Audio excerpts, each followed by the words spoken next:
জ্বলিয়াই আছে ভুৰা গাঁৱৰ মৰাপাট ভঁৰালৰ জুই। তৃতীয় দিনাও জ্বলি আছে মৰাপাট। তিনিদিনে জুই নিৰ্বাপনৰ চেষ্টা SDRF অগ্নি নিৰ্বাপক সেনাবাহিনীৰ।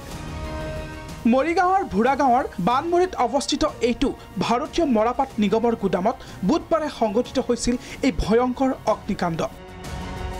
অগ্নিকাণ্ড সংঘটিত হোৱা আজি 3 দিন, কিন্তু বৰ্তমানেও উমি উমি জ্বলি আছে জুই। জুই নিৰ্বাপনৰ চেষ্টা অগ্নি নিৰ্বাপক বাহিনীৰ 18খনকৈ গাড়ীৰ।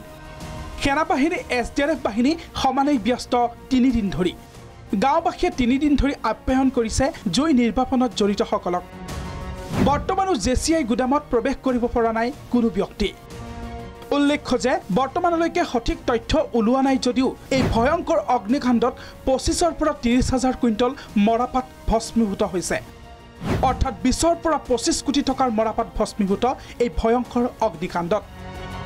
শুকুৰবাৰে ভুৰা গাঁৱত উপস্থিত অগ্নি নিৰ্বাপক বাহিনীৰ শীৰ্ষ বিষয়া, অসম আৰক্ষীৰ বিশেষ সঞ্চালক প্ৰধানো উপস্থিত।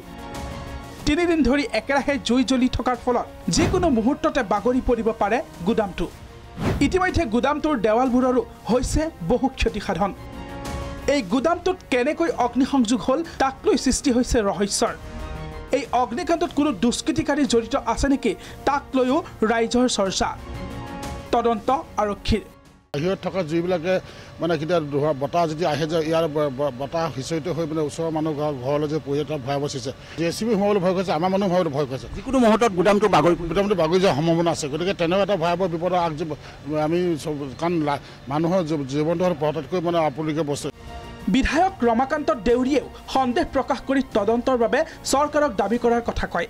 তদন্ত হ'ব, তদন্ত আমাৰ জিলা আয়ুক্ত আহিছে আৰু জিলা কৃষি বিষয়া আছে আমাৰ শৰ্মা। এই বিষয়ে আমি চৰকাৰক তদন্ত কৰিবৰ কাৰণে আকৌ স্পেচিয়েলি জনাম। লাহৰীঘাটৰ পৰা প্ৰণৱ গোস্বামী, প্ৰাগ নিউজ।